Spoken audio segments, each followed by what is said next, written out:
हाँ जी, good morning guys. तो चलिए स्टार्ट करते हैं अपना इलेक्ट्रोस्टैटिक क्लास 12th फिजिक्स का पहला टॉपिक है इलेक्ट्रोस्टैटिक।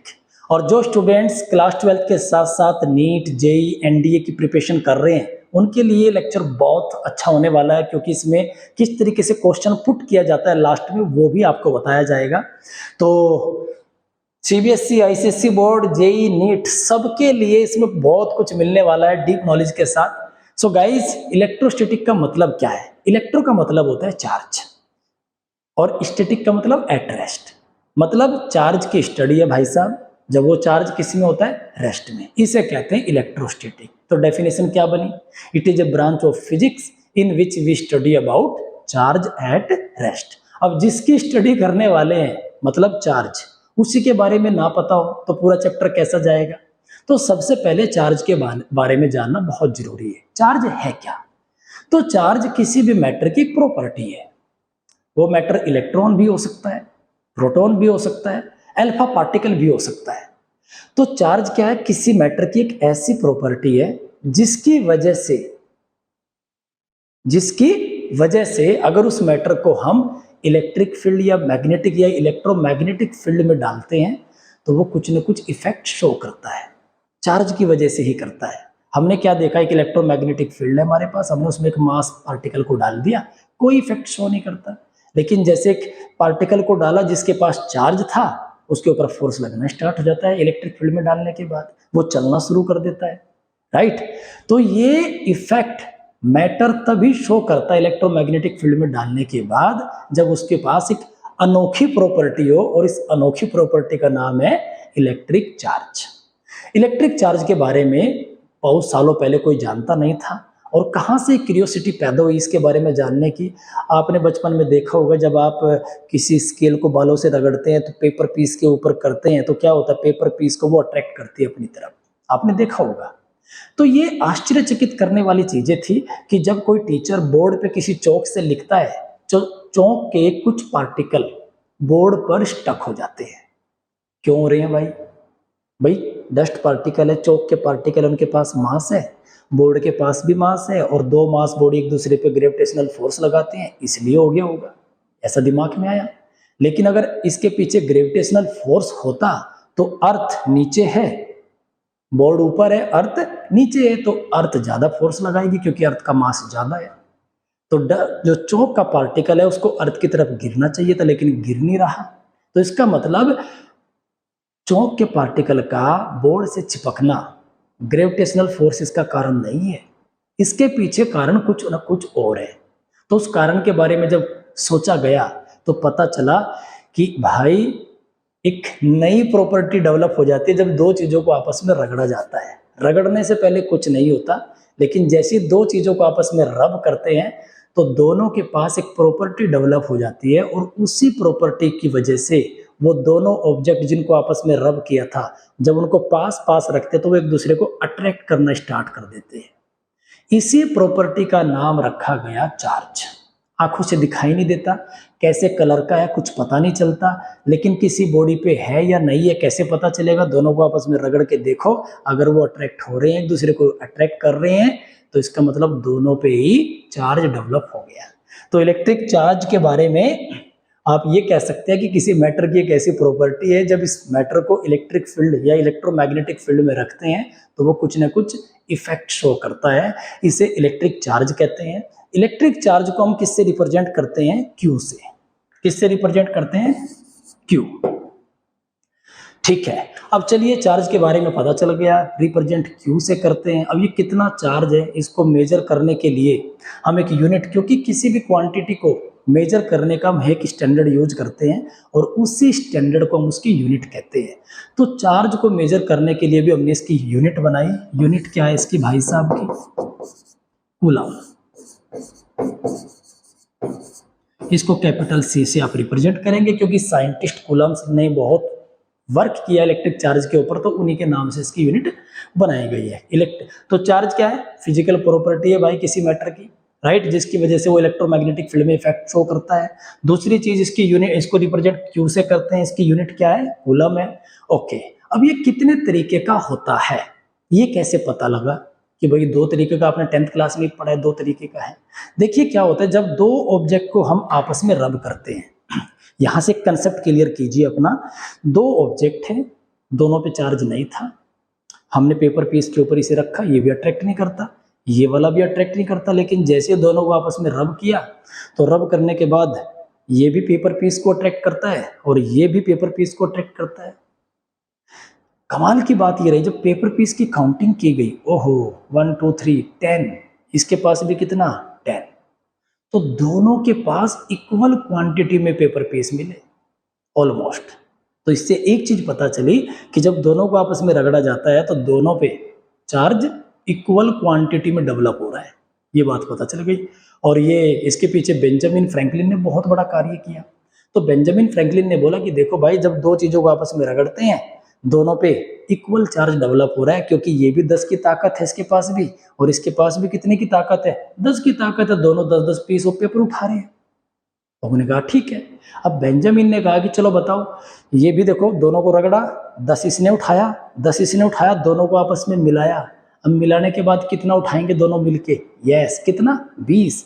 बेंजामिन को भी ऐसा ही लगता था कि दोनों मिलके 20 उठाएंगे, लेकिन जैसे ही दोनों को आपस में मिलाया, पेपर पीस पे टच कराया, अरे अरे अरे एक भी पीस नहीं उठाया। और बेंजामिन को शौक लगा कि यार ये क्या हुआ। उसके दिमाग में क्या चल रहा था कि दोनों मिलके, एक के पास 10 की ताकत है, दूसरे के पास भी 10 की ताकत है, दोनों मिलके कितने उठाएंगे 20, लेकिन एक भी पीस नहीं आया। और बेंजामिन सोच में पड़ गए कि ऐसा क्यों हुआ। इसका आंसर जब वो सोचते रहे तो पता चला, ओहो रगड़ने से पहले कुछ नहीं था, इसके पास भी और इसके पास भी। रगड़ने के बाद एक बला पैदा हुई दोनों के ऊपर, और उस बला का नाम क्या रखा गया, चार्ज। दोनों पे बराबर था, ये भी क्लियर है, पेपर पीस से पता चल गया। लेकिन जैसे दोनों को मिलाया, मिलाते ही वो गायब हो गया, वैनिश, जीरो हो गया, राइट। दोनों पे चार्ज क्या हो गया, जीरो। तो ऐसा कहाँ होता है कि दो बराबर चीजों को जब मिलाए और उनका सम जीरो हो जाए। ऐसा मैथमेटिक्स में होता है, अलजेब्रा में होता है कि जब दो चीजों को आपस में मिलाया जाता है, किन दो चीजों को, देखिए 10 प्लस -10, तो क्या बनेगा, यस जीरो। तो इसका मतलब मैथमेटिक्स से इसके नाम लिए गए कि दो बराबर संख्याएं तभी जीरो हो सकती है जब उनमें से एक प्लस हो और एक माइनस हो। दोनों बराबर है लेकिन अपोजिट हैं। तो यहां से बेंजामिन फ्रैंकलिन ने लोगों को बताया कि भाई जब दो चीजों को आपस में रगड़ते हैं तो दोनों पे चार्ज इक्वल क्वांटिटी में तो बनता है, बट अपोजिट भी बनता है। मतलब एक पे प्लस बनेगा तो दूसरे पे माइनस बनेगा, राइट। अब किस पे प्लस बनेगा, किस पे माइनस बनेगा, ये इलेक्ट्रोस्टैटिक सीरीज से आप पता कर सकते हैं। इलेक्ट्रोस्टैटिक सीरीज में उस टाइम तो बहुत छोटी थी, अब तो बहुत बड़ी हो चुकी है। आप गूगल पे डालेंगे इलेक्ट्रोस्टैटिक सीरीज तो निकल आएगी। इलेक्ट्रोस्टैटिक सीरीज में कुछ नाम लिखे मिलेंगे आपको, जैसे सबसे ऊपर ह्यूमन स्किन मिलेगी आपको, और ग्लास रोड, सिल्क, प्लास्टिक। तो इसमें जो सबसे ऊपर है इस सीरीज में, इलेक्ट्रोस्टैटिक सीरीज इसको बोलते हैं, इसमें सबसे ऊपर जो लिखा है उसके ऊपर तो आएगा पॉजिटिव चार्ज और नीचे वाले के ऊपर क्या आएगा, नेगेटिव चार्ज। मान लीजिए ह्यूमन स्किन है, प्लास्टिक या पन्नी या पॉलीथीन को आप कई बार आपने देखा होगा, जब आप किसी टॉफी का रैपर उतारते हो अपने हाथों से, तो टॉफी का जो अंदर वाला पतला सा रैपर होता है वो हाथों में ऐसे ऐसे ऐसे चिपक जाता है। आप ऐसे करते हैं तो वो उतरता ही नहीं, मजा आता है ना।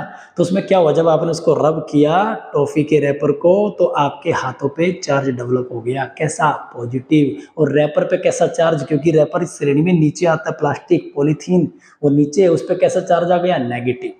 दूसरा एग्जांपल लेते हैं, ग्लास रोड को आप सिल्क के साथ रब कीजिए तो ग्लास पे कैसा चार्ज आएगा, पॉजिटिव। सिल्क पे कैसा आएगा, नेगेटिव, राइट। अब सवाल ये आता है कि सर ग्लास पे पॉजिटिव चार्ज क्यों बना और सिल्क पे नेगेटिव चार्ज क्यों बन रहा है। देखिए जब दो चीजों को आपस में रगड़ते हैं तो बाद में पता चला कि रगड़ने से क्या हो रहा है, ग्लास के कुछ इलेक्ट्रॉन हीट एनर्जी की वजह से, क्योंकि जब रब करते हैं तो हीट पैदा होती है भाई, थर्मल एनर्जी डेवलप होती है, हीट पैदा होगी, टेम्परेचर बढ़ेगा, तो एनर्जी लेकर कुछ इलेक्ट्रॉन, ग्लास क्या करता है, जैसे थोड़ी सी हीट मिली अपने इलेक्ट्रॉन्स को लूज कर देता है, राइट। और वो इलेक्ट्रॉन किसके ऊपर चले जाते हैं, सिल्क के ऊपर, तो सिल्क पे नेगेटिव चार्ज डेवलप हो जाता है और ग्लास पे पॉजिटिव चार्ज डेवलप हो जाता है, राइट। तो ये चीज आपको पता होनी चाहिए कि भाई चार्ज बनता कैसे है। चलिए चार्ज कैसे बनता है, किसी बॉडी पे चार्ज कितने तरीके से हम पैदा कर सकते हैं वो भी डिस्कस करेंगे, थोड़ा सा और इसको डिटेल में जान लेते हैं, पूरा कंसेप्ट क्लियर होना चाहिए। देखिए क्या होता है, कोई भी एटम है नेचुरली वो क्या होता है, न्यूट्रल होता है। किसी भी एटम का एटॉमिक नंबर मान लीजिए 13 है, तो इसका मतलब क्या है, उस एटम के न्यूक्लियस में 13 प्रोटॉन्स हैं। किसी भी एटम का एटॉमिक नंबर हमें उस एटम के न्यूक्लियस में कितने प्रोटॉन्स हैं इसके बारे में जानकारी देता है, नंबर ऑफ प्रोटॉन्स। इत्तेफाक से ये बात सत्य है कि किसी भी एटम में जितने प्रोटॉन है उतने ही उसमें इलेक्ट्रॉन है। तो जितना प्रोटॉन पे कैसा चार्ज होता है, यस पॉजिटिव, और इलेक्ट्रॉन पे कैसा चार्ज होता है, नेगेटिव। तो जब हम डिस्कवर करते गए भाई मैटर किससे बना है, मॉलिक्यूल्स, और मॉलिक्यूल्स में एटम्स हैं, एटम से छोटा फिर हमारा न्यूक्लियस मिला, उससे भी छोटे प्रोटॉन न्यूट्रॉन है, उससे भी छोटा इलेक्ट्रॉन है।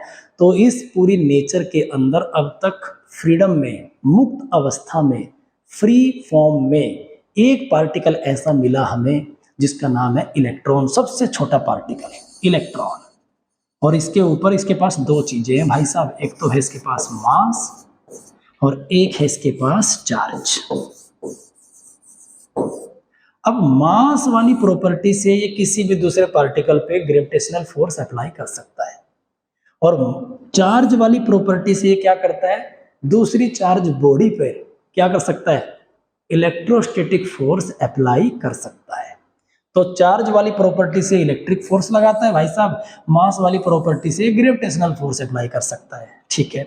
अब इसका चार्ज कितना होता है, सबसे छोटा पार्टिकल है, इससे छोटा चार्ज पार्टिकल अभी तक हमें नहीं मिला फ्री फॉर्म में। तो इसका चार्ज कितना है, इसके चार्ज को हम ई से रिप्रेजेंट करते हैं, क्योंकि सबसे छोटे को क्या बोलते हैं, स्मॉल एलिमेंट, एलिमेंट्री चार्ज। तो ये एलिमेंट्री चार्ज है इलेक्ट्रॉन, इसीलिए इसको ई से रिप्रेजेंट करते हैं, ई फॉर इलेक्ट्रॉन नहीं, ई फॉर एलिमेंट्री, राइट। तो E is equal to -1.6 10⁻⁻19 coulomb, ये इसका चार्ज है। इसके बाद प्रोटॉन की बात कर लेते हैं। प्रोटॉन पे भी क्या है, मास है, और इसके पास भी क्या है भैया, चार्ज। और इसका चार्ज कितना है, चलिए इसको प्लस ई से रिप्रेजेंट कर लेते हैं, +1.6 10⁻⁻19 कूलम, ओके। अब इलेक्ट्रॉन सबसे छोटा होता है, प्रोटॉन इससे बहुत बड़ा होता है। कितना बड़ा होता है, 1837 गुना बड़ा,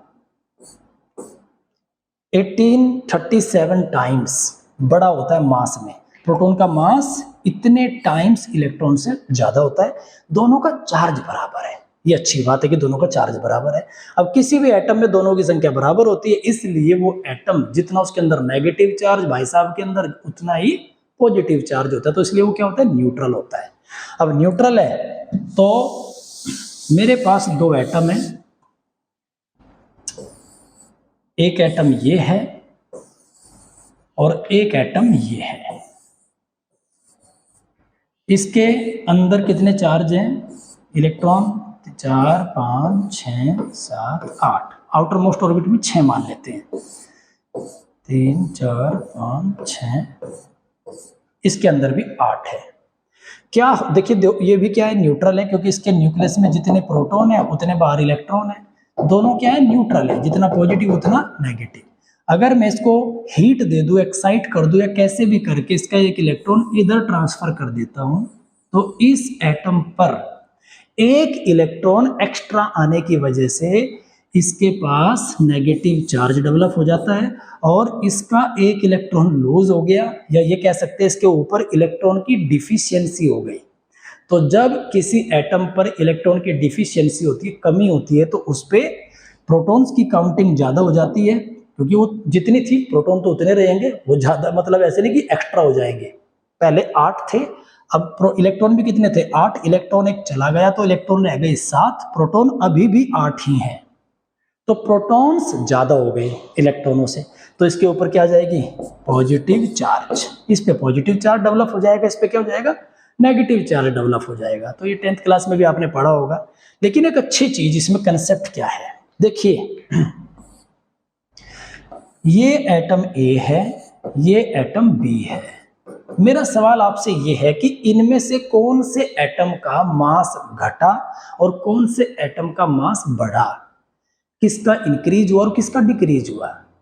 इलेक्ट्रॉन किसके ऊपर आया, यस एटम बी के ऊपर आया। और इलेक्ट्रॉन के पास दो चीजें होती है, चार्ज भी होता है और मास भी होता है। मतलब जब इलेक्ट्रॉन आएगा तो ये चार्ज भी लेके आ रहा है और अपने उसके साथ साथ अपना मास भी लेकर आ रहा है।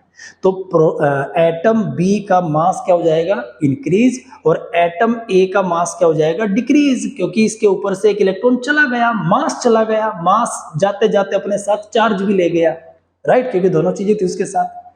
तो ये ऐसे ऐसे क्वेश्चन भी आपके साथ साथ बनते चलेंगे। तो ये था हमारा चार्ज, दो तरह का चार्ज, पॉजिटिव और नेगेटिव ही क्यों लिया गया इसका नाम, क्योंकि हमें पता है जब दो चीजों को आपस में रब करते हैं, रब करने से पहले कुछ नहीं था, रब करने के बाद दोनों पे चार्ज बनता है, इक्वल क्वांटिटी में बनता है, बट जैसे दोनों को आपस में मिलाते हैं तो चार्ज जीरो हो जाता है। और ऐसा मैथमेटिक्स में ही हो सकता है कि दो इक्वल संख्या मिलने के बाद जीरो हो जाए, वो तभी पॉसिबल है जब उनमें से एक पॉजिटिव और एक नेगेटिव हो। तो इन चीजों का जवाब आपको आना चाहिए। आईसीएसई बोर्ड में, सीबीएसई बोर्ड में कैसे भी कंसेप्चुअल क्वेश्चन वो आपसे पूछे बता सकते हैं। अच्छा, पॉजिटिव और नेगेटिव चार्ज किसने डिस्कवर किया, यस सर बेंजामिन फ्रैंकलिन ने इसकी डिस्कवरी की कि चार्ज दो तरीके का होता है, एक पॉजिटिव और एक नेगेटिव। चलिए इसके बाद आगे डिस्कस कर लेते हैं इसमें मेथड्स ऑफ चार्जिंग। चार्ज करने के मेथड क्या, पहला है चार्जिंग बाय फ्रिक्शन, मतलब दो चीजों को आपस में रगड़ेंगे। तो आप समझ चुके हैं अब तक, रगड़ने से क्या होगा, एक ऑब्जेक्ट के इलेक्ट्रॉन दूसरे पे ट्रांसफर हो जाएंगे, हीट एनर्जी डेवलप होगी। तो हीट लेने के बाद कुछ मटेरियल ऐसे हैं जो अच्छे से आसानी से अपने इलेक्ट्रॉन लूज कर देते हैं, और कुछ नहीं करते, जो नहीं करता उस पर पॉजिटिव चार्ज आ जाएगा, जो करेगा जो नहीं करता सॉरी उस पर नेगेटिव चार्ज आएगा, क्योंकि वो दूसरे से ले लेगा। और जिसने इलेक्ट्रॉन लूज किए उसके ऊपर कैसा चार्ज आ जाएगा, पॉजिटिव चार्ज डेवलप हो जाएगा। तो चार्जिंग बाय फ्रिक्शन, ज्यादातर चार्जिंग बाय फ्रिक्शन में जो इंसुलेटर होते हैं, रबर है, सिल्क है, ग्लास रोड है, इनको रब करके हम चार्ज डेवलप करते हैं। आपने घर पे भी किया होगा, आप किसी चीज से हाथ रब करते हैं, फिर शॉक लगता है, राइट, चट चट की आवाज आती है। सर्दियों के दिनों में आपने देखा होगा जब आप ब्लैंकेट ओढ़ते हैं तो ब्लैंकेट में हाथ अंदर को ऐसे घुमाते हैं तो चटर चटर और स्पार्किंग पैदा होती है। तो वो क्या है, चार्जिंग बाय फ्रिक्शन। अब सवाल ये है कि उसमें चटर चटर की आवाज क्यों आती है, चार्ज तो हुआ।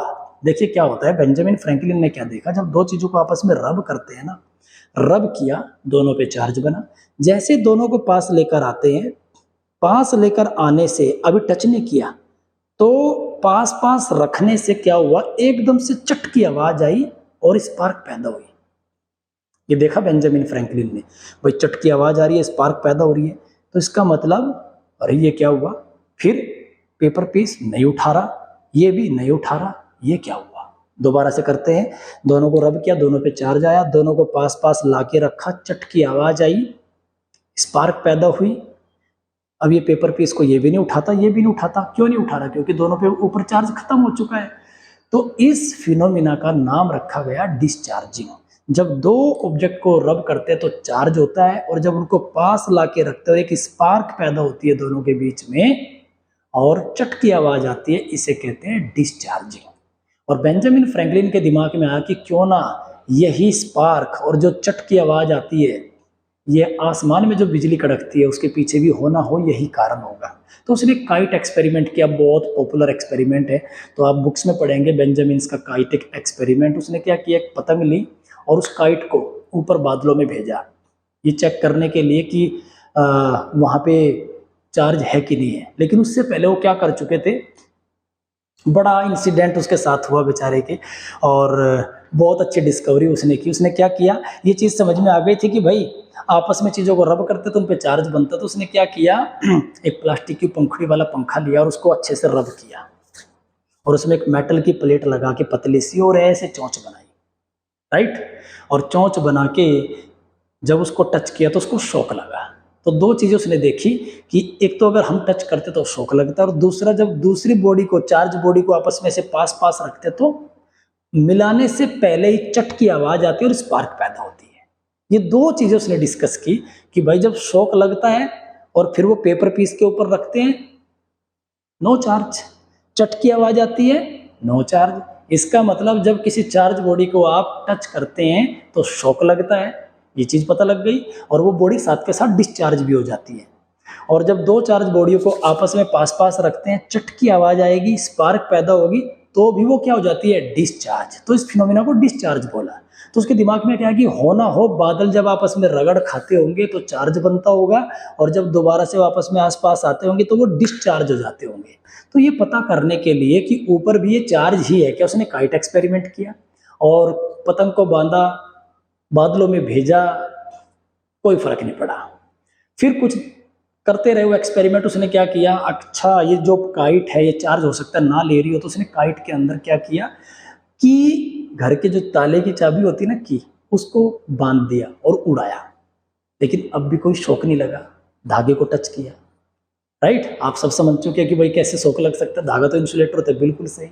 तो एक दिन क्या हुआ, जो पतंग उड़ा रहे थे तो बारिश होने लगी, और बारिश में क्या हुआ, धागा गीला हो गया और बेंजामिन को शॉक लगा, और शॉक लगते ही वो दुनिया का पहला इंसान था जिसको बिजली ने झटका दिया, शॉक लगा और वो खुश हुआ। क्यों खुश हुआ, क्योंकि उसके दिमाग में जो क्यूरियोसिटी चल रही थी ना चीजों को जानने की, वो प्रूफ हो गई। और तब उसने लोगों को बताया कि भाई ये जो ऊपर आसमान में हो रहा है ना, मैं अपनी लैब में करता हूँ रोज, चट चट, समझ में आया, ये आप भी करते हैं। तो बादलों के अंदर जो बिजली कड़कती है तो उसका मेन कारण क्या है कि बादलों का जो पहले वो चार्ज होते हैं, फिर वो डिस्चार्ज होते हैं। तो जब कोई चीज डिस्चार्ज होती है तो वो चट की आवाज, यस, आपके पंखे के अंदर एक कैपेसिटर लगा है जिसको हम कंडेंसर बोलते हैं, उसके दोनों वायर को चार्ज कीजिए आप और फिर दोनों को टच कीजिए तो चट की आवाज आएगी। आपने देखोगा करके, नहीं देखा है तो करके, तो इसको कोशिश ना करें क्योंकि कई बार भाई नुकसानदायी हो सकता है। तो चलिए आगे, चार्जिंग बाय फ्रिक्शन आ गया समझ में। अब चार्जिंग बाय कंडक्शन क्या है।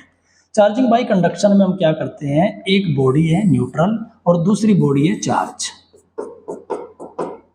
तो कुछ नहीं करना भाई साहब, जस्ट इसको टच कर देना, इसके साथ कनेक्शन करना है। इसको टच करेंगे तो इसके ऊपर चार्ज डेवलप हो जाएगा। मतलब एक चार्ज बॉडी को दूसरी बॉडी के साथ जब हम टच करते हैं तो दूसरी बॉडी पे भी चार्ज डेवलप हो जाता है। इसे कहते हैं चार्जिंग बाय कंडक्शन। ठीक है, अगर ये कंडक्टिंग बॉडी हुई, अगर ये कंडक्टिंग बॉडी हुई तो चार्ज पूरी टच यहां से करेंगे तो पूरी बॉडी पे फैल जाएगा, इक्वली डिस्ट्रीब्यूट हो जाएगा। आगे पढ़ेंगे इसके बारे में भी, इक्वली डिस्ट्रीब्यूट कैसे होता है, राइट। और अगर ये इंसुलेटर हुआ तो जहां टच करेंगे सिर्फ वहीं चार्ज रहेगा, पूरी बॉडी पे नहीं फैलेगा, यहाँ चार्ज बन जाएगा बस। इंसुलेटर के ऊपर अगर हम चार्ज कहीं पे फेंकते हैं तो वो वहीं पड़ा रहेगा, लेकिन अगर बॉडी कंडक्टिंग है तो पूरी बॉडी पे वो फैल जाएगा। जैसे रायता फैल जाता है ना गिलास में से गिरने के बाद, ऐसे पूरी बॉडी पे फैल जाएगा कंडक्टिंग पे। इंसुलेटर पे अगर हमने चार्ज कहीं पे फेंका और बॉडी से जाके टकराया, वहीं पड़ा रहेगा जहां पे वो टकराएगा। तो ये चीज आपको याद रखनी है। इसके बाद है charging by induction. Charging by induction, okay, ये इंपॉर्टेंट है समझना कि कैसे हम चार्ज करते हैं, इंडक्शन किसे कहते हैं और चार्जिंग बाय इंडक्शन कैसे होता है। इसके कुछ स्टेप्स हैं। सबसे पहला स्टेप है, मेरे पास ये एक मेटालिक बॉडी है। मेटालिक बॉडी की खास बात क्या होती है, रूम टेम्परेचर पर इनके पास फ्री इलेक्ट्रॉन्स होते हैं, free negative charge, free positive charge इनके पास होता है। वैसे न्यूट्रल है, समझ नहीं आया होगा कैसे होता है, चलिए मैं बताता हूँ। एल्यूमिनियम को ले लीजिए, एल्यूमिनियम की एक प्लेट लीजिए। मान लेते हैं इस एल्यूमिनियम की प्लेट में 1 करोड़ एटम है। 1 करोड़ एटम है तो नंबर ऑफ प्रोटॉन कितने हुए टोटल इस पूरी प्लेट में। एक एटम में कितने प्रोटॉन होते हैं एल्यूमिनियम के, यस 13। एल्यूमिनियम का एटॉमिक नंबर कितना है, 13। तो एक एटम में 13 प्रोटॉन है और 13 ही इलेक्ट्रॉन है। तो एटम क्या है, न्यूट्रल, क्योंकि जितना उसमें नेगेटिव चार्ज है उतना ही पॉजिटिव चार्ज है। अब इस पूरी प्लेट में 1 करोड़ मान लो एटम है, तो टोटल प्रोटॉन कितने हुए, 13 करोड़। टोटल इलेक्ट्रॉन कितने हुए, 13 करोड़। तो मतलब ये पूरी प्लेट क्या है, न्यूट्रल है। अब चलिए कुछ एटम्स के बारे में देखते हैं क्या होता है। ये कुछ एटम्स में दिखा रहा हूं आपको। रूम टेम्परेचर पे मेटल्स के साथ दिक्कत क्या है, थर्मल एनर्जी की वजह से ये अपने इलेक्ट्रॉन्स को लूज कर देते हैं। एक इलेक्ट्रॉन इस एटम का यहां से निकला और यहां आ गया, प्लेट के ऊपर घूम रहा है। इस इलेक्ट्रॉन को जो एटम से बाहर आता है इसे कहते हैं फ्री इलेक्ट्रॉन। तो ये फ्री इलेक्ट्रॉन है। इस एटम पे कैसा चार्ज हो गया, डेवलप, यस पॉजिटिव, क्योंकि इसका इलेक्ट्रॉन चला गया, इलेक्ट्रॉन की डिफिशियंसी हो गई, डिफिशियंसी होने की वजह से यहाँ पे कैसा चार्ज बन गया भैया, पॉजिटिव। बिल्कुल सही है। बट पूरी प्लेट पे क्या कोई चार्ज है, यह नहीं, न्यूट्रल है अभी भी, कोई चार्ज नहीं, क्योंकि कोई इलेक्ट्रॉन बाहर नहीं गया। जब तक इस प्लेट से इलेक्ट्रॉन बाहर नहीं जाएगा या बाहर से अंदर नहीं आएगा तब तक इस प्लेट के ऊपर कोई चार्ज नहीं बनेगा, राइट। इस एटम का एक इलेक्ट्रॉन यहां से निकला और इस एटम पर जाता है, तो क्या हुआ, ये एटम क्या बन जाएगा, नेगेटिव। नहीं, इसके पास इलेक्ट्रॉन की डिफिशियंसी थी भाई, पहले तो वो डिफिशियंसी पूरी करेगा, कहीं से और इलेक्ट्रॉन आएगा तब नेगेटिव बनेगा ये, राइट। तो एक इलेक्ट्रॉन आने से तो इसकी डिफिशियंसी पूरी हो गई, न्यूट्रल हो गया, दोबारा से पॉजिटिव बना था ना, न्यूट्रल हो गया। बट ये क्या बन गया भाई साहब, ये बन गया पॉजिटिव। तो मैंने क्या देखा, थोड़ी देर पहले पॉजिटिव यहां दिखाई दे रहा था, अब पॉजिटिव यहां दिखाई दे रहा है। क्या प्रोटॉन चल के गया, नहीं, प्रोटॉन चल के नहीं गया, चल के तो इलेक्ट्रॉन गया है। तो इस बात को याद रखना हमेशा, किसी भी बॉडी पे पॉजिटिव चार्ज बने या नेगेटिव चार्ज बने, मूवमेंट करने का काम केवल इलेक्ट्रॉन्स का है, प्रोटॉन कभी नहीं चलते।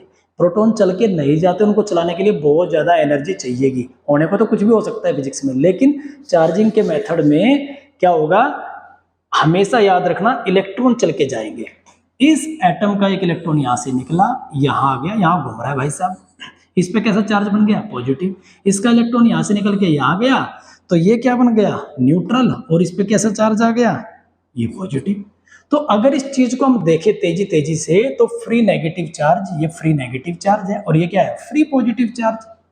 तो फ्री पॉजिटिव चार्ज क्या है, फ्री पॉजिटिव चार्ज उन एटम्स को बोलते हैं जिनके पास इलेक्ट्रॉन्स की डिफिशियंसी हो चुकी है, और वो ज्यादा देर तक पॉजिटिव नहीं रहते। वो क्या करता है, अपने जब भी उसको मौका मिलता है अपने पड़ोसी का इलेक्ट्रॉन छीन के खुद न्यूट्रल बन जाता है और उसको पॉजिटिव बना देता है। वो दूसरे का छीन लेता है, तो छीना छपटी चल रही होती है, और इसी छीना छपटी में पॉजिटिव चार्ज बेचारा अपनी पोजीशन बदलता रहता है, जिसे हम क्या कहते हैं, कोई फ्री पॉजिटिव चार्ज है, ये चल रहा है, राइट। चलता नहीं है फ्री पॉजिटिव चार्ज, अपनी पोजीशन शिफ्ट करता है।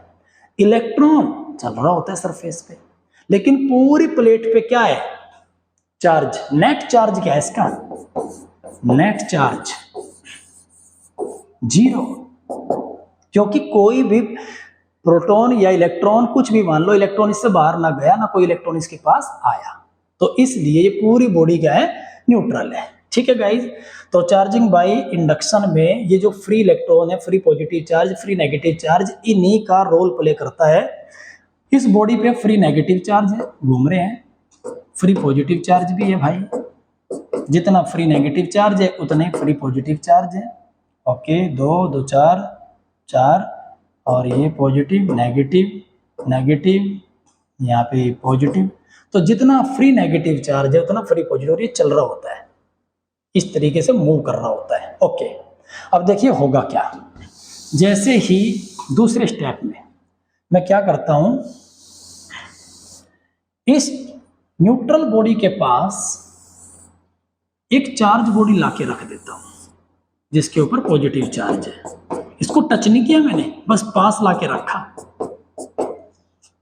जैसे इसको पास लाके रखा तो क्या हुआ, ड्यू टू इंडक्शन, क्योंकि आपने पढ़ा होगा 10th क्लास में भी, और अभी भी हम पढ़ने वाले हैं आगे, कि जो अनलाइक चार्ज है वो एक दूसरे को अट्रैक्ट करते हैं, लाइक चार्ज एक दूसरे को रिपेल करते हैं।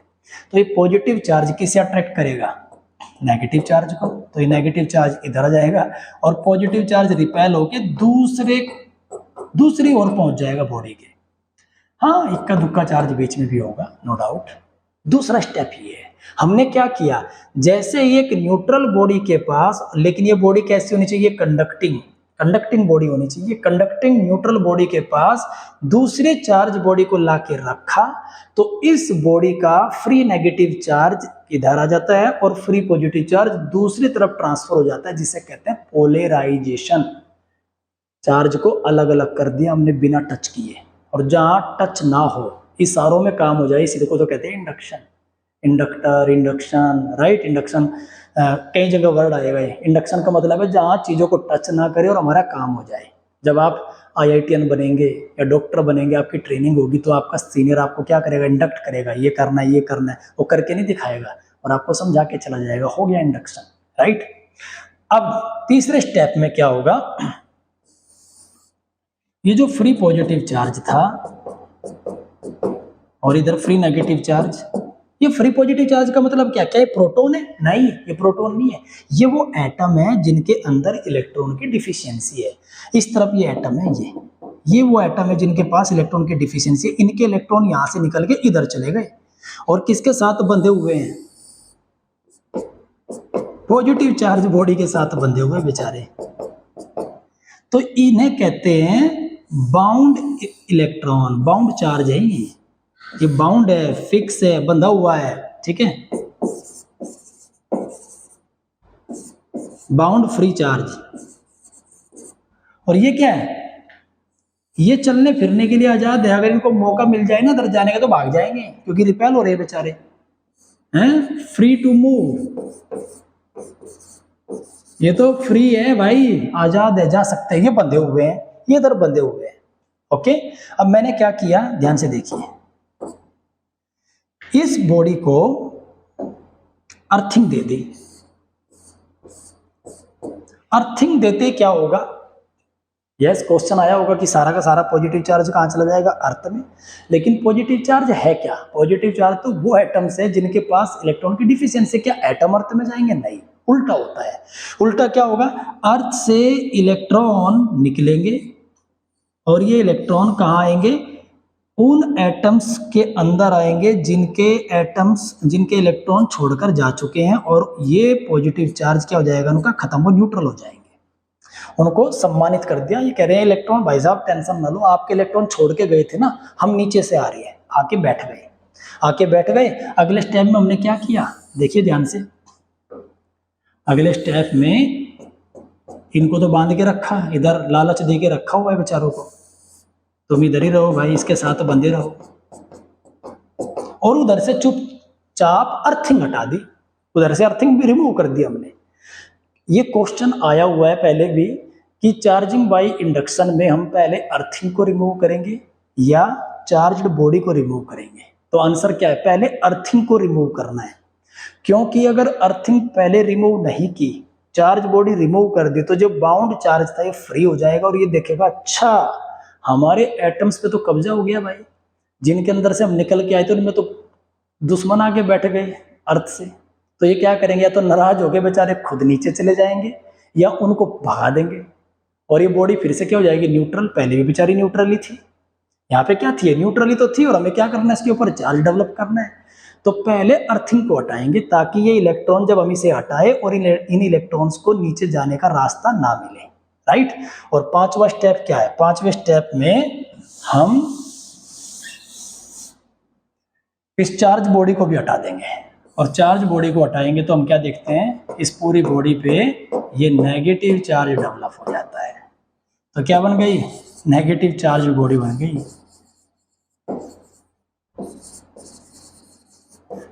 तो चार्जिंग बाय इंडक्शन में अगर हम इंड्यूसिंग बॉडी पॉजिटिव रखेंगे तो नेगेटिव चार्ज इंड्यूस्ड होगा, राइट। ये इंड्यूसिंग बॉडी और ये इंड्यूस्ड चार्ज बॉडी है जिसके ऊपर चार्ज पैदा हुआ, राइट। जिससे कर रहे हैं उसे क्या बोलेंगे, इंड्यूसिंग। तो ये इंड्यूसिंग है, ये इंड्यूस्ड है, राइट। तो अपोजिट चार्ज डेवलप होता है, इधर नेगेटिव रखते हैं तो इधर पॉजिटिव डेवलप होता है, इधर पॉजिटिव रखेंगे तो इधर क्या डेवलप होगा, नेगेटिव। तो आप उल्टा कैसे भी कर सकते हैं इसको, ये याद रखना है। इसमें अर्थिंग को पहले रिमूव क्यों करना है ये आपको पता होना चाहिए। तो charging by methods of charging आपका कंप्लीट हो चुका है। चलिए आगे बढ़ते हैं, अब प्रॉपर्टीज देख लेते हैं। पहली प्रॉपर्टी तो भाई यही है सिंपल 10th क्लास वाली, कि भाई सेम चार्ज एक दूसरे को क्या करते हैं, रिपेल। दोनों पे चार्ज सेम है तो ये क्या कर रहे हैं, रिपेल। और अपोजिट चार्ज एक दूसरे को क्या करते हैं भाई साहब, अरे बाप रे, अट्रैक्ट करते हैं, पॉजिटिव और ये नेगेटिव। अपोजिट चार्ज एक दूसरे को अट्रैक्ट करते हैं। दूसरी प्रॉपर्टी हमारी क्वांटाइजेशन। क्वांटाइजेशन में क्या कहेंगे भाई? क्वांटाइजेशन। तो क्वांटाइजेशन क्या है? देखिए, मेरे पास एक बॉडी है, ये प्लेट है। इस प्लेट पर अगर मैं कहीं से एक इलेक्ट्रॉन ले आऊं तो कितना चार्ज आ गया इस पे? जितना एक इलेक्ट्रॉन पे होता है कितना होता है जी?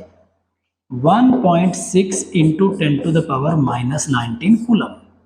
अगर एक इलेक्ट्रॉन और आ जाए इस पे तो चार्ज कितना हो जाएगा इसका? डबल कितना होता है? 3.2 इंटू 10⁻⁻19 कूलम। और अगर एक प्रोटॉन और आ जाए, इलेक्ट्रॉन, प्रोटॉन नहीं भाई, ठीक है, प्रोटॉन नहीं आ सकता, इलेक्ट्रॉन आएगा और जाएगा। तो एक इलेक्ट्रॉन और आ जाए तो कितना हो जाएगा? 4.8 10⁻⁻19। कुछ देख रहे हो विनोद, क्या चल रहा है?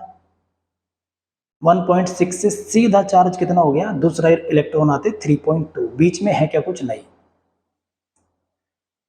मतलब इलेक्ट्रिफिकेशन या इलेक्ट्रिक चार्ज किसी बॉडी को हम देते हैं, it is not a continuous process. ये कॉन्टिन्यूस प्रोसेस नहीं है कि 1.6 से 1.7 बनेगा, फिर 1.8 बनेगा, 1.9 बनेगा। नहीं भाई, सीधा 1.6 से कहां पहुंचेगा? 3.2।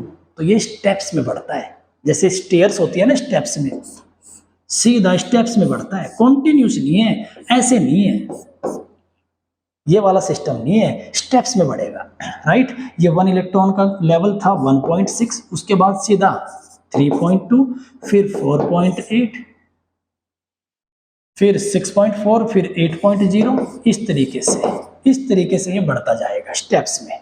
और अगर इस पे n इलेक्ट्रॉन में ले आऊं, कितने इलेक्ट्रॉन ले आऊं भाई? n। तो टोटल चार्ज कितना हो जाएगा इसका? टोटल चार्ज को रिप्रेजेंट करते हैं हम नेट चार्ज को Q से, तो Q इज इक्वल टू एक इलेक्ट्रॉन का चार्ज है E एलिमेंट्री चार्ज, और n इलेक्ट्रॉन आ गए तो Ne। तो ये इसका टोटल चार्ज, नेट चार्ज हो जाएगा Ne।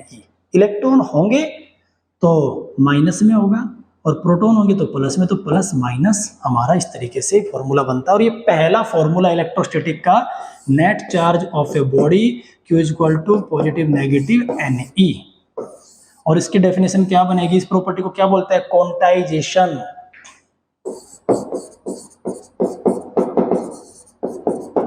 Quantization property of charge. तो क्वांटाइजेशन में क्या है? The net charge of a body is integral multiple of the elementary charge. या ये कहे कि एक इलेक्ट्रॉन के चार्ज का इंटीग्रल मल्टीपल होता है, जितने चार्ज होंगे उनकी मल्टीप्लाई एक इलेक्ट्रॉन के चार्ज में कर देंगे भाई, और चार्ज आ जाएगा हमारा। ओके, तो ये हमारा याद रखना है। इलेक्ट्रिफिकेशन या इलेक्ट्रिक चार्ज जब किसी बॉडी को देते हैं, it is not a continuous process, ये स्टेप्स में बढ़ता है, राइट। मतलब आपने देखा होगा, अगर कोई ठेकेदार जो दीवार की चिनाई करता है, वो भी स्टेप्स में ही होती है। ईंट की चौड़ाई कितनी होती है? 4 इंच, दूसरी ईंट की चौड़ाई 4 इंच, तो वो क्या कहता है? जनाब या तो 4 इंच की दीवार बना सकता हूं मैं, या सीधी 9 इंच की बनेगी, क्योंकि 1 इंच बीच में गैप देता हूँ मसाला भरने के लिए, तो 4 और 4 8, और बीच में 1 इंच, कितना हो गया? 9। तो दीवार आपने देखी होगी तो 4 इंच की होती है, या 9 इंच, या फिर 13 इंची। बोलते हैं ना 13 इंची दीवार है, 9 इंची दीवार है, या 4 इंची दीवार है। 6 इंची दीवार नहीं मिलेगी आपको, राइट, या फिर 7 इंची दीवार नहीं मिलेगी, बीच का नहीं मिलता।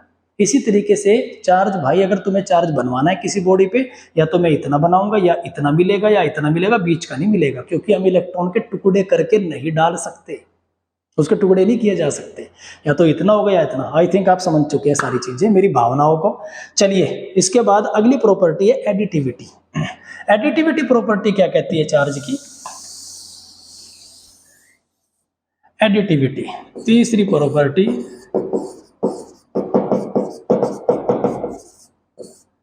एडिटिविटी। एडिटिविटी में क्या बोला? अगर किसी चार्ज पे जगह जगह कोई चार्ज पड़ा हुआ है, यहाँ पे कुछ चार्ज पार्टिकल पड़े हुए हैं, उनका चार्ज है Q1, यहाँ पे भी कुछ पार्टिकल्स हैं और इनका चार्ज नेट Q2, इस तरीके से अलग अलग चार्ज हमारा फैला हुआ है Q3। तो इस पूरी बॉडी का टोटल चार्ज कितना हो जाएगा भाई? अलजेब्रिक सम के बराबर Q1 plus Q2 plus Q3, अगर n है तो Qn तक ये जाएगा। ये एडिटिविटी मतलब अगर माइनस के 2 यूनिट है, प्लस के 3 यूनिट है, माइनस के 4 यूनिट है, सबका अलजेब्रिक सम कर दो, आंसर प्लस में भी आ सकता है और माइनस में भी। अगर माइनस का ज्यादा होगा तो माइनस में आएगा, प्लस का ज्यादा होगा तो प्लस में आएगा। इस प्रॉपर्टी का नाम है एडिटिविटी। और चौथी प्रॉपर्टी इसकी क्या है? Conservation of charge. तो कंजर्वेशन में क्या है? ये नहीं है कि चार्ज को बनाया नहीं जा सकता और घटाया नहीं जा सकता, राइट? पहले तो यही माना जाता था, लेकिन जब आइंस्टीन साहब ने मास को एनर्जी में कन्वर्ट करने की इक्वेशन बनाई तब ये थ्योरी बदल गई, राइट? तो चौथी प्रॉपर्टी क्या पढ़ रहे हैं हम? Conservation of charge. Conservation of charge. तो पहले तो यही था भाई, charge can not be create nor be destroy like energy. Energy can not be create nor be destroy, it can be transfer in one form to another form. Same ये था कि charge को ना तो खत्म कर सकते ना बना सकते, इसको एक जगह से दूसरी जगह ट्रांसफर कर सकते हैं, एक बॉडी से दूसरी बॉडी पर ट्रांसफर कर सकते हैं, राइट? लेकिन E is equal to mc square. और जब एटम बॉम्ब की डिस्कवरी हुई तो पता चला कि यूरेनियम को कंप्लीटली एनर्जी में कन्वर्ट कर दिया, रेडिएशन में कन्वर्ट कर दिया। तो उस वक्त इलेक्ट्रॉन का क्या हुआ होगा? वो तो एनर्जी में कन्वर्ट हो गया इलेक्ट्रॉन का मास। देखो भाई, एक इलेक्ट्रॉन है, इस इलेक्ट्रॉन के पास दो चीजें थोड़ी देर पहले मैंने बताई थी, मास और दूसरी प्रॉपर्टी क्या है? चार्ज। तो सवाल ये है कि जब एक यूरेनियम रेडिएशन में कन्वर्ट होता है, एटम बॉम्ब फटता है, या तुम्हारे घर में जो गैस चूल्हा जल रहा है वो भी एनर्जी में कन्वर्ट हो रही है, गैस CH4 जो भी है उसके अंदर जो जल रही है, राइट? तो इलेक्ट्रॉन का मास, इससे तो बन गई चलो एनर्जी। चार्ज कहां गया भाई साहब का? सवाल ये था भाई, मास तो एनर्जी में कन्वर्ट हो गया, चार्ज का क्या हुआ? चार्ज कहां गया? तो इस चीज को जब सोचा गया तो पता चला कि ऐसा नहीं है कि चार्ज खत्म नहीं होता, चार्ज खत्म होता है। तो डेफिनेशन बदलनी पड़ी कि नॉर बी क्रिएट को हमने बोला कि इस पूरे आइसोलेटेड सिस्टम का, पूरे यूनिवर्स को एक आइसोलेटेड सिस्टम मान लो, तो पूरे यूनिवर्स का जो नेट चार्ज है वो कितना है? 0। क्यों? इस यूनिवर्स में जितने नंबर ऑफ प्रोटॉन्स है उतने नंबर ऑफ इलेक्ट्रॉन्स है। तो नेट चार्ज कितना होगा? जितना पॉजिटिव चार्ज उतना नेगेटिव चार्ज, 0। तो ये बोला गया कि किसी भी आइसोलेटेड सिस्टम का नेट चार्ज हमेशा कंजर्व रहता है, वो ना तो घटता ना बढ़ता, 0 है तो वो 0 ही रहेगा। इलेक्ट्रॉन डिस्ट्रॉय हो सकता है, ऐसा नहीं कि हो नहीं सकता हो, क्योंकि वो हो रहा है, एनर्जी में कन्वर्ट हो रहा है। तो फिर कैसे होता है, आइए वो देखते हैं। अब नया ज्ञान आपको होने वाला है इसमें। देखिए होता क्या है, जब किसी एटम में, ये एटम का न्यूक्लियस है भाई, और इसके चारों ओर ये इलेक्ट्रॉन चक्कर लगा रहा है, जब इस इलेक्ट्रॉन को एनर्जी में कन्वर्ट होना होता है तो ये कैसे होता है? सोचिए। सबसे पहले तो ये एक्साइटेड होता होगा जब टेम्परेचर बढ़ता होगा इसका, और ये एक्साइटेड होकर अपनी स्पीड बढ़ाता होगा, और जब ये अपनी स्पीड बढ़ाता होगा कुछ तो होता होगा। क्या होता है देखिए, न्यूक्लियस के अंदर छिपा बैठा एक दूसरा पार्टिकल इसी के साइज का। अब तुम कहोगे सर न्यूक्लियस में तो प्रोटॉन और न्यूट्रॉन होते थे, राइट? बिल्कुल होते थे। अब एक नया पार्टिकल और पढ़िए, ठीक है? न्यूक्लियस के अंदर एक पार्टिकल होता है जिसका नाम है पॉजिट्रॉन। क्या है भाई? पॉजिट्रॉन, जिसपे पॉजिटिव चार्ज होता है और मास इसका इलेक्ट्रॉन के बिल्कुल बराबर होता है। पॉजिट्रॉन न्यूक्लियस के अंदर होता है, इलेक्ट्रॉन न्यूक्लियस के चारों ओर चक्कर लगा रहा होता है। इलेक्ट्रॉन मूवमेंट में होता है, मूव कर रहा होता है, पॉजिट्रॉन मूव नहीं करता है, ये स्टेबल होता है न्यूक्लियस के अंदर। चार्ज दोनों पे बराबर है, मास दोनों का बराबर है, इस पे नेगेटिव चार्ज, इस पे पॉजिटिव चार्ज, ठीक है? कहां से आया प्रोटॉन? ये पॉजिट्रॉन। जो प्रोटॉन है ना, सोच लेते हैं कुछ पल भर के लिए कि जो प्रोटॉन है वो प्रोटॉन क्या करता है, जब देखता है कि इलेक्ट्रॉन खत्म होने वाला है तो वो अकेले इलेक्ट्रॉन को खत्म नहीं होने देता। तो क्या करता है, उसके जितना मास अलग से निकाल के उस पर सारी पॉजिटिविटी दे देता है, और ये पॉजिट्रॉन तेजी से घूमते हुए इलेक्ट्रॉन में स्ट्राइक करता है, टक्कर मारता है। आप सोचिए, दो गाड़ी 200 की स्पीड में आई सामने से और एकदम से स्ट्राइक हुई ठाक से, क्या होगा? परखच्चे उड़ जाएंगे। ये पहचानना मुश्किल हो जाएगा कि कौन सा टायर कौन सी गाड़ी का है, कौन सा स्टीयरिंग कौन सी गाड़ी का है, लोगों से पहचान सकते हैं बस, राइट? अब सोचिए वही गाड़ियां 1000 की स्पीड में होती दोनों और ठक से टक्कर लगती तो ब्लास्ट होता, बूम, मास कितना बचता? थोड़ा बहुत, राइट? एनर्जी में कन्वर्ट हो जाती है। इसी तरीके से अब इनसे छोटा पार्टिकल तो पॉसिबल है नहीं कि टुकड़ों में टूटेंगे। जैसे दोनों आपस में टकराते हैं तो उनके परखच्चे उड़ते हैं, वही परखच्चे क्या है, एनर्जी। वही एनर्जी है जो उनके परखच्चे उड़ रहे हैं। और इसी को अगर हम वापस करें, ये इलेक्ट्रॉन बन गया। इसी को एक्सपेंड करें तो एनर्जी बन गई। इसको छोटा करेंगे तो मास बन गया, राइट। तो मास ये एनर्जी में इस तरीके से कन्वर्ट होता है, राइट। तो पॉजिट्रॉन जब इलेक्ट्रॉन में टकराता है तो इन दोनों के परखच्चे उड़ते हैं, और वही परखच्चे क्या एक तरह की एनर्जी की फॉर्म है, क्योंकि इनसे छोटा पार्टिकल तो पॉसिबल है नहीं, टूट के वही अलग अलग बिखर गए, क्योंकि सबसे छोटे यही है। तो छोटे पार्टिकल जब आपस में टकराते तो तुरंत एकदम से ये एनर्जी में कन्वर्ट हो जाते हैं, राइट। तो क्या हुआ, इनका दोनों का मास तो किस में कन्वर्ट हो गया, एनर्जी में। बिल्कुल सही बात है। और इस पे नेगेटिव चार्ज था, इस पे पॉजिटिव था, दोनों का चार्ज मिलके कितना हो गया, 0। तो ये कह सकते हैं कि इस यूनिवर्स से जब एक पॉजिट्रॉन, एक पॉजिटिव चार्ज खत्म होता है या एक नेगेटिव चार्ज खत्म होता है, तो वो अकेला खत्म नहीं होता, उसके साथ साथ एक पॉजिटिव चार्ज भी खत्म होता है, और इस पूरे यूनिवर्स का बैलेंस बना रहता है। नेट चार्ज फिर से 0। इलेक्ट्रॉन खत्म भी हो गया लेकिन नेट चार्ज फिर भी क्या है, 0, क्योंकि इलेक्ट्रॉन के साथ साथ एक पॉजिट्रॉन भी फिनिश हुआ है। तो वो कहते हैं कि हम तो डूबे, तुम्हें भी ले डूबे, ओ भाई डूबे, राइट। चलिए, इस प्रोसेस को बोलते हैं एनिहिलेशन।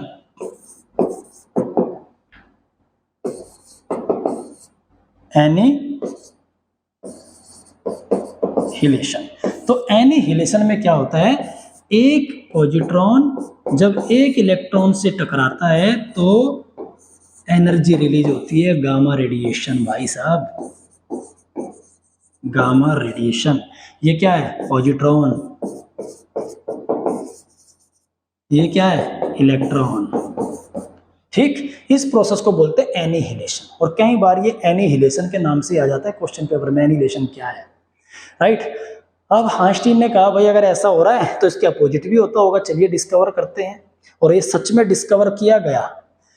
क्या, देखो दोनों को खत्म कर दिया एक साथ हुए, क्या दोनों बन भी सकते हैं, यस। ये देखा गया कि जब गामा रेडिएशन को किसी हैवी मेटल लाइक प्लेटिनम पे डालते हैं, प्लेटिनम पे डालते हैं, तो उसका मास इंक्रीज हो गया प्लेटिनम का। कैसे, चलिए, ये प्लेटिनम की प्लेट, इसके ऊपर हमने गामा रेडिएशन दागा, ये गामा, तो हमने क्या देखा, इसका मास बढ़ गया पहले से। अच्छा जी, ये तो एनर्जी थी, मास कैसे बढ़ गया, तो पता चला E = mc स्क्वायर से ये मास में कन्वर्ट हो गया। एनर्जी इससे टकरा के मास में कन्वर्ट हो गई होगी। मास में तो कन्वर्ट हुई भाई साहब, लेकिन कौन सा मास बना होगा, बोले मास इलेक्ट्रॉन बना होगा। बोले अगर इलेक्ट्रॉन बना होगा तो इस पूरी प्लेट पे पहले कोई चार्ज नहीं था, अब इस पे नेगेटिव चार्ज होना चाहिए। चेक किया, इस पे कोई चार्ज मिला ही नहीं।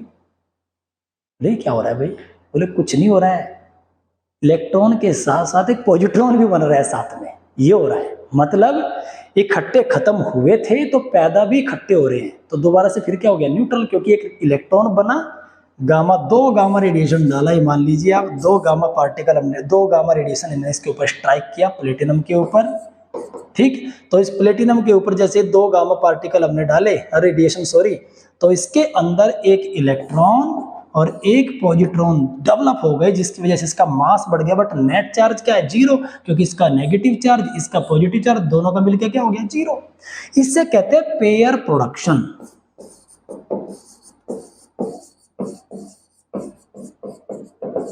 क्या बोलते हैं इसको, पेयर प्रोडक्शन। पेयर प्रोडक्शन में क्या है, जब गामा रेडिएशन किसी हैवी मेटल पे जैसे प्लेटिनम पे डालते हैं तो एक इलेक्ट्रॉन और एक पॉजिट्रॉन उसके अंदर डेवलप हो जाते हैं, इसे कहते हैं पेयर प्रोडक्शन। मतलब जोड़े में ही पैदा होंगे और जोड़े में ही खत्म होंगे। तो खत्म हुए थे तो एनिहिलेशन, एक दूसरे को निगल गए। एनिहिलेशन का मतलब होता है निगल जाना, राइट। और पेयर प्रोडक्शन का मतलब एक दूसरे, दोनों एक साथ बन गए। तो ये है चार्ज की प्रॉपर्टीज। तो गाइज अब आगे बढ़ते हैं, चार्ज वर्सेस मास। चार्ज और मास का कंपेयर कर लेते हैं। चलिए एक तरफ लिख लेते हैं चार्ज और एक तरफ मास। देखिए चार्ज है क्या, दो चार्ज बॉडी के बीच लगने वाला फोर्स भाई अट्रैक्टिव भी हो सकता है और रिपल्सिव भी हो सकता है।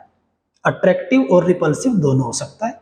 आपको पता है अगर सेम चार्ज है तो क्या होगा, रिपल्सिव, अपोजिट चार्ज है तो अट्रैक्टिव। बट दो मास बॉडी के बीच लगने वाला फोर्स ऑलवेज कैसा होता है, अट्रैक्टिव। ठीक, अट्रैक्टिव होता है हमेशा। दूसरी चीज, चार्ज पॉजिटिव भी हो सकता है और भाई नेगेटिव भी हो सकता है। ये दो तरह का होता है। मास तो बेचारा एक ही तरह का होता है हमेशा, पॉजिटिव।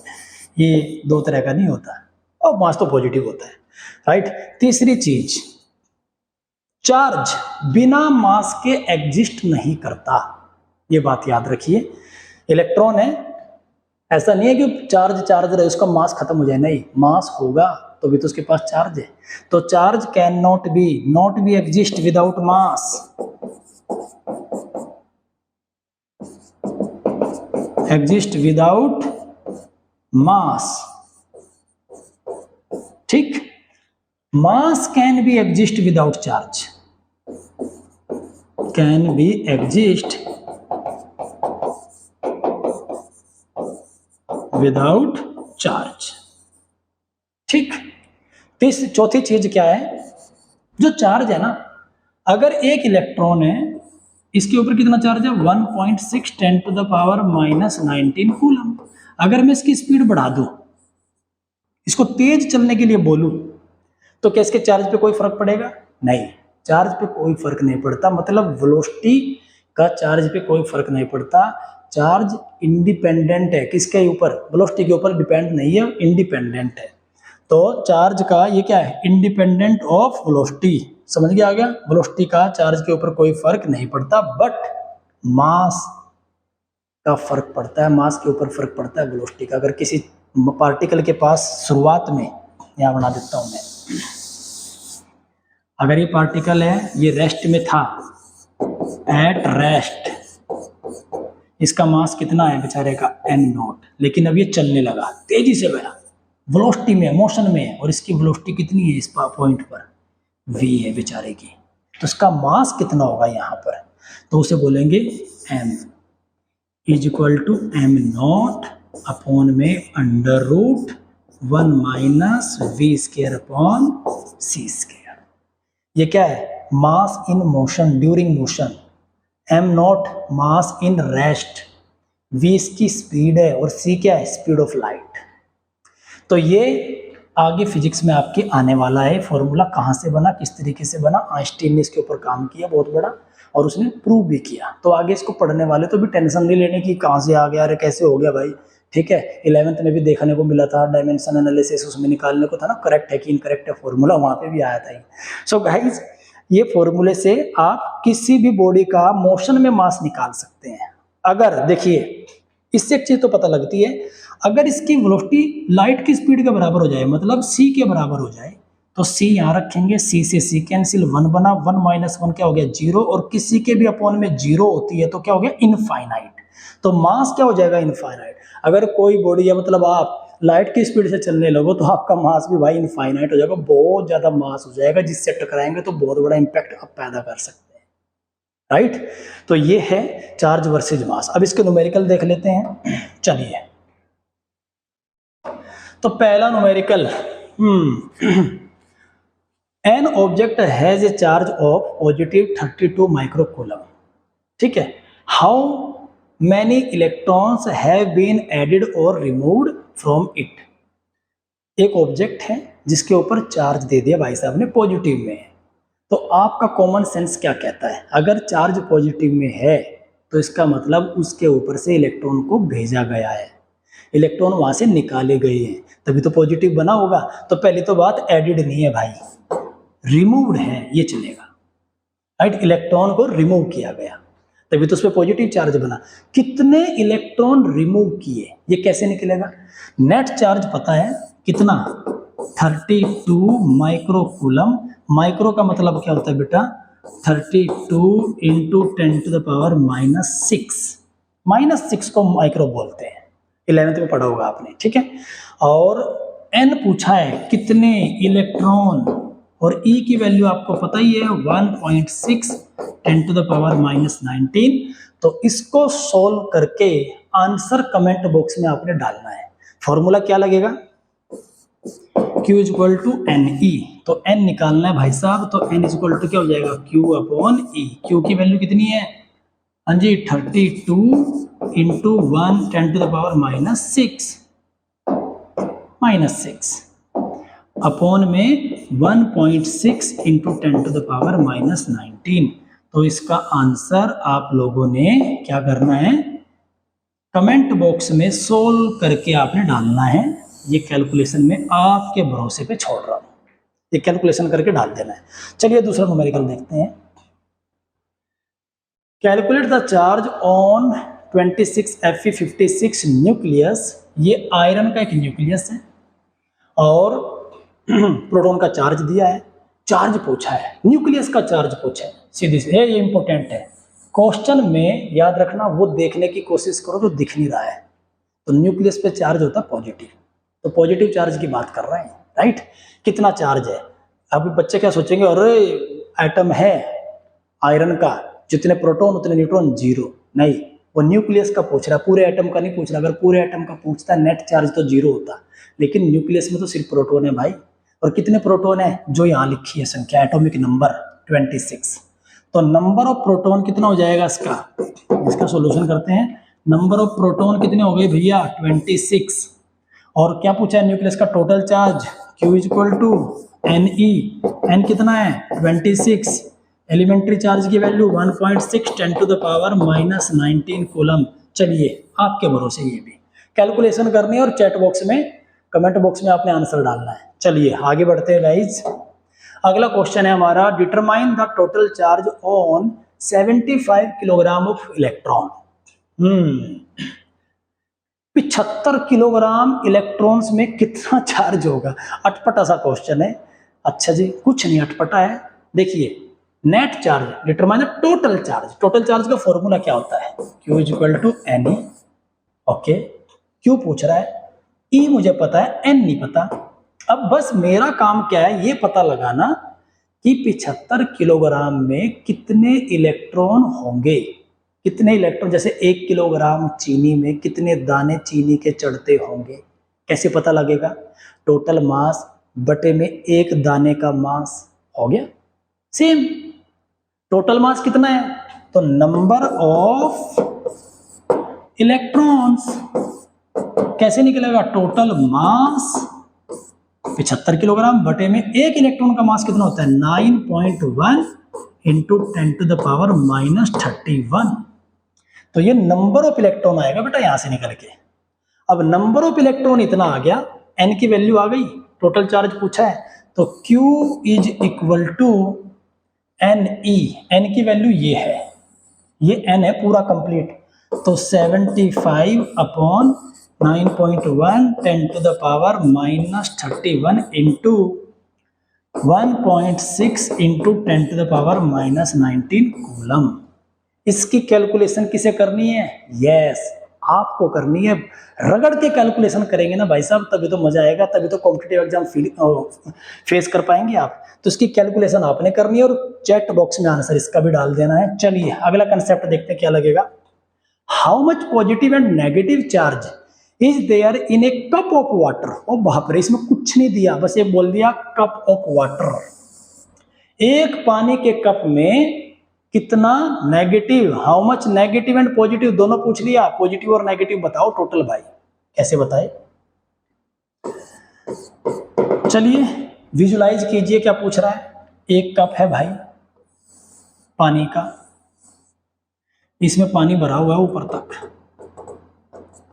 तो सीधी सी बात है, कप मग्गा टाइप कप है, तो मोटा मोटा क्या मान लेते हैं भाई, 250 ग्राम के आसपास एक कप में पानी आता है, 250 ग्राम। ओके, पानी का एटॉमिक वेट कितना होता है गाइस, यस 18। उसका मतलब क्या है, 18 ग्राम पानी में एक मोल संख्या आती है, किसकी, मॉलिक्यूल्स की। पानी का एटॉमिक वेट कितना होता है, 18। 18 का मतलब किसी भी एटम का एटॉमिक वेट हमें यह बताता है कि उतने ग्राम में एक मोल मॉलिक्यूल्स उसके आने वाले हैं। फॉर एग्जाम्पल इसका एटॉमिक वेट है 18 ग्राम, तो 18 ग्राम में 1 मोल, 1 मोल का मतलब क्या होता है 6.023 इंटू 10⁻23 नंबर ऑफ मॉलिक्यूल। पानी के इतने सारे मॉलिक्यूल मिलके 18 ग्राम क्या बनाते हैं, मास बनाते हैं, राइट। तो 18 ग्राम मास पानी में इतने सारे पानी के मॉलिक्यूल आने वाले। 1 ग्राम में कितने आएंगे, 1 ग्राम में निकाल लो, 1 ग्राम में कितना हो जाएगा 6.023 इंटू 10⁻23 अपॉन 18। तो 1 ग्राम पानी में इतने मॉलिक्यूल आएंगे, सीधी सी बात है। 250 ग्राम में कितने आएंगे भाई, 250 ग्राम में 1 ग्राम की मल्टीप्लाई 250 में कर देंगे। ये नंबर ऑफ मॉलिक्यूल आ रहे हैं, अभी नंबर ऑफ चार्ज नहीं आया। इनटू में 250, ये क्या है नंबर ऑफ मॉलिक्यूल। H2O, पानी के इतने मॉलिक्यूल है इस कप के अंदर, इतने सारे। अच्छा, एक मॉलिक्यूल में कितने इलेक्ट्रॉन होते हैं और कितने प्रोटॉन है, हाइड्रोजन के 2, ऑक्सीजन के 8, तो कितने हो गए 10। तो इस पानी के मॉलिक्यूल में इलेक्ट्रॉन कितने हैं भाई 10, प्रोटॉन कितने हैं भाई साहब 10, दोनों की संख्या 10-10 है। तो इलेक्ट्रॉनों की संख्या कितनी, ये तो नंबर ऑफ मॉलिक्यूल है, इलेक्ट्रॉनों की संख्या कितनी हुई, इतने मॉलिक्यूल है और हर मॉलिक्यूल में 10 इलेक्ट्रॉन है, तो टोटल कितना हो गया, कहां लिखूं, ऊपर लिख दूं। चलिए वीडियो पॉज करके आप इसकी वैल्यूज नोट कर सकते हैं। तो नंबर ऑफ इलेक्ट्रॉन्स, चलिए शॉर्ट में लिख देता हूं भाई, कितना हो जाएगा 6.023 इंटू 10⁻23 इंटू में 250 भाई साहब अपॉन में 18 और इंटू में 10, ये हो गए नंबर ऑफ इलेक्ट्रॉन। इतने ही प्रोटॉन है, जितने इलेक्ट्रॉन उतने ही प्रोटॉन है। अब चार्ज कितना आया, तो n आ गया हमारा, नंबर ऑफ इलेक्ट्रॉन का मतलब है n आ गया, n की वैल्यू है ये। अब टोटल नेगेटिव चार्ज पूछा है उसने और पॉजिटिव अलग से पूछा है Q, ठीक है, टोटल नेगेटिव चार्ज पूछा है। तो नंबर ऑफ इलेक्ट्रॉन इतने हैं, तो क्या करेंगे, फॉर्मूला कौन सा लगेगा, Q = Ne। n की वैल्यू पता है, E की वैल्यू आपको पता है, दोनों की मल्टीप्लाई करेंगे आंसर आ जाएगा। टोटल पॉजिटिव चार्ज भी इतना ही आएगा। नेट चार्ज कितना है 0, नेट कितना है 0, क्योंकि जितना नेगेटिव उतना पॉजिटिव, नेट 0 बनेगा। टोटल नेगेटिव Ne, n की वैल्यू 6.023 इंटू 10⁻23 इंटू में 250 इंटू में 10 अपॉन में 18 और भैया इंटू में 1.6 10⁻−19। अब इसकी कैलकुलेशन तो देखो आपने ही करनी है, 12वीं कक्षा में आ चुकी हो आप, कैलकुलेशन से नहीं डरना है। 1-2 बार दिक्कत आएगी करने में, पावर में कोई दिक्कत नहीं है, आएगी शुरुआत में, लेकिन बार बार इसकी प्रैक्टिस करनी है। ओके, सो गाइज आज इस टॉपिक के अंदर, इस लेक्चर के अंदर हमने इलेक्ट्रिक चार्ज के बारे में स्टडी कर लिया। इलेक्ट्रिक चार्ज क्या, इलेक्ट्रोस्टैटिक क्या, इलेक्ट्रिक चार्ज क्या है, चार्ज 2 तरह का होता है, किसने डिस्कवर किया, काइट एक्सपेरिमेंट के बारे में बातचीत की, और उसके बाद मेथड्स ऑफ चार्जिंग के बारे में डिस्कस किया हमने, चार्ज की प्रॉपर्टी डिस्कस कर चुके हैं, और इसके बाद हमने कुछ न्यूमेरिकल्स इसके बारे में हमने डिस्कस किया। तो चार्ज का पूरा टॉपिक हमारा कंप्लीट हो चुका है। इसके कोई भी डाउट है ना आपके, वो डाउट कमेंट बॉक्स में आपने डालने हैं, उसके ऊपर एक डाउट्स के पास ऊपर एक अलग से वीडियो में आपको बना दूंगा। और चलिए मिलते हैं अगले लेक्चर में, कूलम्ब्स लॉ करने वाले हैं और उसके न्यूमेरिकल, पहले कूलम्ब्स लॉ के बारे में डिस्कस करेंगे। कूलम्ब्स लॉ के न्यूमेरिकल किस लेवल के CBSE में आते हैं, ICSE में, और किस लेवल के नीट और IIT मेंस में आएंगे, और किस लेवल के एडवांस में आएंगे। तो अलग अलग लेवल लेके चलेंगे। एक ही वीडियो में कूलम्ब्स लॉ होगा, केवल कूलम्ब्स लॉ, उसके न्यूमेरिकल किस किस लेवल के किस किस में आते हैं वो सब उसी में आपके साथ के साथ कराए जाएंगे। तो वीडियो को लाइक, सब्सक्राइब और शेयर करना ना भूलें। ज़्यादा से ज़्यादा बच्चों तक वीडियो पहुंचेगा तो क्या पता किसका भला हो जाए, आपको थैंक यू बोलेगा। तो मिलते हैं अगले लेक्चर में, तब तक के लिए goodbye. Okay guys, see you.